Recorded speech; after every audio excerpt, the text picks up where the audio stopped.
Hello students, good evening. आप लोग title देख रहे होंगे कि नहीं देने तो मना ही कर देते। सर क्या कहना चाहते हैं आप?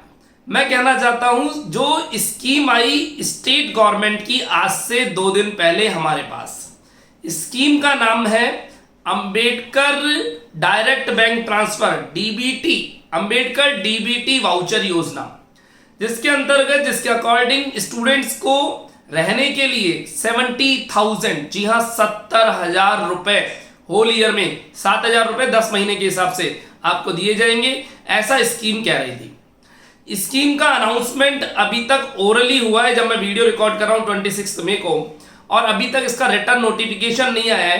तो हम लोग वैसे तो इंतजार कर रहे हैं एक बार रिटर्न नोटिफिकेशन का, लेकिन जैसा कि सुनाई दे रही है इसकी पेचीदा बातें, मेरे पास बहुत सारे कमेंट्स आए स्टूडेंट्स के, सर क्या हमें भी मिल पाएगा क्या इस स्कीम का बेनिफिट, क्या हम बाहर से हैं दूसरे स्टेट से हमें मिल पाएगा क्या, कास्ट का इफेक्ट आ रहा है, परसेंटेज का इफेक्ट आ रहा है, बहुत सारे इश्यूज हैं। मैंने हल्का सा इस स्कीम को जब जानने की कोशिश करी तो देखा कि इस स्कीम का बेनिफिट बहुत ही रेयर चांसेस में स्टूडेंट्स को मिल पाएगा। ऐसी क्या कंडीशंस डाली है इस स्कीम के अंदर कि हम लोग बेनिफिट नहीं उठा सकते, बहुत मुश्किल है बेनिफिट उठाना। देखिए एक एक करके इन बातों को लेकर कंसीडर करेंगे। पहले बता देते हैं स्कीम क्या थी। स्कीम थी 70,000 रुपीज, यानी 7,000 रुपए पर मंथ, जहां आपका मुख्यालय है, संभागीय मुख्यालय वहां पर, और अगर आप जिला मुख्यालय के पास रहते हैं तो 5,000 रुपीज पर मंथ 10 महीने तक। तो 10 महीने के 5,000 इंटू 10 50,000 रुपीज, और 70,000 रुपीज स्टूडेंट्स को मिलेंगे। किनको? जो अपना घर छोड़ करके स्टडी के लिए रूम लेकर के रह रहे हैं। ये स्कीम उन लोगों के लिए नहीं है जो हॉस्टल में रहते हैं। तो देखिए किस तरीके से स्कीम को बनाया गया है, और ऐसा लग रहा है कि स्टूडेंट्स इस स्कीम का सही में बेनिफिट नहीं उठा पाएंगे, और बहुत मुश्किल और नामुमकिन सा ही हो रहा है। तो मेरी ओपिनियन में इस स्कीम में कई मॉडिफिकेशंस होने चाहिए ताकि स्टूडेंट इसका बेनिफिट उठा पाए, और बेनिफिट्स भी ना उठा पाए। अगर मान लीजिए भाई गवर्नमेंट का फंड नहीं है इतना बड़ा कि गवर्नमेंट ने कहा है हम 5,000 बच्चों को ये बेनिफिट देंगे, तो गवर्नमेंट मान लीजिए 5,000 इनको देना चाहती है बेनिफिट, तो भी स्कीम का क्राइटेरिया बढ़ा दे ताकि कम से कम कंपटीशन इंक्रीज होकर के स्टूडेंट्स अपना रिजल्ट तो बना ले। देखते हैं मेरी ओपिनियन में क्या बातें आती हैं और मुझे क्या क्या इस स्कीम के बारे में दिख रहा है। आपके माइंड में बहुत सारे क्वेश्चंस हैं।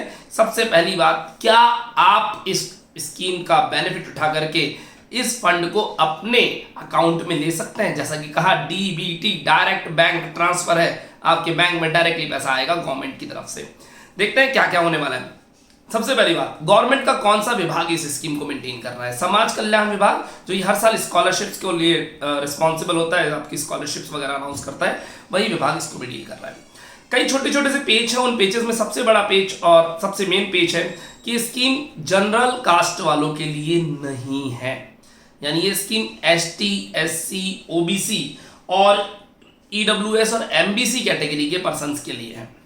दूसरा, सबसे पहले सभी बातों से पहले ध्यान रखिएगा, मैं जितनी ही बातें कह रहा हूं ये अभी तक केवल ओरल अनाउंसमेंट और सोशल मीडिया पर अनाउंसमेंट हुआ है इस स्कीम का। अभी तक इस स्कीम का रिटर्न नोटिफिकेशन नहीं आया है। रिटर्न नोटिफिकेशन आने के बाद पिक्चर और अच्छी क्लियर होगी, तब इसको और अच्छे से एक्सप्लेन कर दिया जाएगा। पर अभी देखते हैं क्या हम इसका बेनिफिट उठा पाएंगे या नहीं। तो जनरल कास्ट वाले बच्चे यहीं पर इसमें से बाहर निकल जाते हैं। वो लोग मेहनत करो और पढ़ाई करो, भैया तुम्हारे पास बहुत पैसा है ना, हम तुम्हारे बारे में नहीं सोचेंगे। गवर्नमेंट शायद ऐसा ही कुछ कहना चाह रही है। दूसरा, इस स्कीम का बेनिफिट केवल और केवल गवर्नमेंट कॉलेजेस के स्टूडेंट्स को मिलेगा, या यूनिवर्सिटी में जिन बच्चों ने एडमिशन ले रखा है उन्हें मिलेगा। यानी प्राइवेट स्टूडेंट्स यानी नॉन कॉलेजिएट जो स्टूडेंट्स हैं उनके लिए स्कीम नहीं है। तो देखिए किस तरीके से एक एक करके छाटा गया है। सबसे पहले जनरल कास्ट वालों को हटा दिया, फिर अब कह रहे हैं कि अगर आप प्राइवेट कॉलेजेस से हैं या नॉन कॉलेजिएट हैं तो आपको ये बेनिफिट नहीं मिलेगा, केवल और केवल गवर्नमेंट कॉलेजेस। अब अगर हम जयपुर की बात करें तो गवर्नमेंट कॉलेजेस यहां पर महाराजा कॉलेज, महारानी कॉलेज, राजस्थान कॉलेज जो कि आर्ट्स का है, मैं थोड़ा सा एक्सप्लेन भी कर देता हूं। महाराजा कॉलेज साइंस बॉयज, साइंस के बॉयज, महारानी college science commerce arts girls, Rajasthan college arts के बॉयज का है, और कॉमर्स कॉलेज कॉमर्स के बॉयज का है स्पेसिफिकली। तो केवल इतने से कॉलेज, इसके अलावा जितने भी प्राइवेट कॉलेजेस हमारे जयपुर के अंदर है उनमें से किसी भी स्टूडेंट को ये बेनिफिट नहीं मिलेगा। तो पहले जनरल वालों को हटा दिया, अब प्राइवेट कॉलेजेस और नॉन कॉलेजिएट वालों को हटा दिया। थर्ड एक पॉइंट आता है, वो आता है आपकी लास्ट ईयर की परसेंटेज मिनिमम 75% होनी चाहिए। यानी आप फॉर्म ही तभी भर पाएंगे जब आपकी 75% होगी। अगर आपकी लास्ट ईयर में 75% नहीं है तो आप फॉर्म नहीं भर सकते। अब यहाँ पर तो बहुत बड़ा पेच है। पहली बात तो लास्ट ईयर सारे बच्चे प्रमोशन से पास हुए हैं, तो उसके अंदर उनकी परसेंटेज वैसे ही बहुत अच्छी नहीं बनी। जो मेहनत करने वाले बच्चे तो वो तो पूरी तरह से डिसअपॉइंटेड है यहाँ पर। तो प्रमोशन में 75% है नहीं। चलो आगे आने वाले साल के लिए बात कर लेते हैं। आगे आने वाले साल में भी अगर बात करें तो 75% प्लस वाले गवर्नमेंट कॉलेज के ST SC वाले या OBC वाले बच्चे चाहिए, यानी आरक्षित वर्ग चाहिए। तो 3 का स्पेसिफिक क्लासिफिकेशन फिर ध्यान दीजिएगा। पहला, आप होने चाहिए ST SC OBC आरक्षित वर्ग से होने चाहिए। दूसरा, आप लोगों के गवर्नमेंट कॉलेज में आपका एडमिशन होना चाहिए। तीसरा, लास्ट ईयर की परसेंटेज 75 होनी चाहिए। और सबसे बड़ी बात, अगर आप 75% कैपेसिटी की भी बात परसेंटेज की बात कर रहे हैं तो मेरी ओपिनियन में गवर्नमेंट को ये परसेंटेज बिलो ला जानी चाहिए। 70 कर देते, 65 कर देते, कम से कम 65 और 70 वाली जो कैडर है वो इस प्रतियोगिता में भाग तो लेता। इस बेनिफिट को उठाने के लिए कम से कम थोड़ी मेहनत तो करता। बच्चे थोड़ा सा पढ़ाई ज्यादा करके अपनी परसेंटेज को कोशिश करते कि हम 65 या 70 जो भी क्राइटेरिया गवर्नमेंट रखती उसमें हम लाया करते हैं। 75 के क्राइटेरिया बच्चों के लिए थोड़ा दूर होता है, इतना आसान नहीं होता यूनिवर्सिटी में स्पेसिफिकली।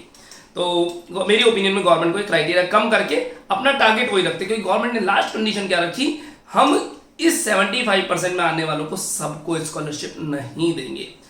इसमें मेरिट लिस्ट बनेगी और ऊपर की केवल 5000 स्टूडेंट्स को ही हम मेरिट लिस्ट में के अकॉर्डिंग ये बेनिफिट देंगे। तो आप 65% करके भी ऊपर वालों को 5000 को सेलेक्ट कर सकते थे, तो बच्चों के फॉर्म्स ज्यादा भरते और बच्चे ज्यादा पार्टिसिपेट करते, परसेंटेज बनाते। अगर हमें मॉनेटरी बेनिफिट नहीं होता, पैसे का बेनिफिट नहीं होता, हमारी परसेंटेज ही कुछ बच्चों की बढ़ जाती, तो ये भी कुछ हो सकता था। तो इन माय ओपिनियन में ओवरऑल अगर इसको एनालिसिस करके आप लोगों से बात कहूं तो मैं कहूंगा कि गवर्नमेंट की मंशा बहुत कम लोगों को बेनिफिट देने की है। क्योंकि देखिए, ये जो बेनिफिट मिलेगा ये केवल और केवल यूजी के बच्चों के लिए नहीं है, यूजी और पीजी अभी दोनों के लिए। साथ में फिर अदर कोर्सेज भी बहुत सारे आते हैं, क्या पता उनको भी ये बेनिफिट दिया जा रहा हो। वो एक बार जब नोटिफिकेशन आ जाएगा गवर्नमेंट का तब हम इसको अच्छे से एनालिसिस कर पाएंगे। तो क्या उनको भी बेनिफिट मिल रहा है क्या, और उन सब में से UG PG science commerce arts तीनों स्ट्रीम्स, तो first UG first year second year final year, PG first previous final, 5 classes तो यही मिल गई अपने पास।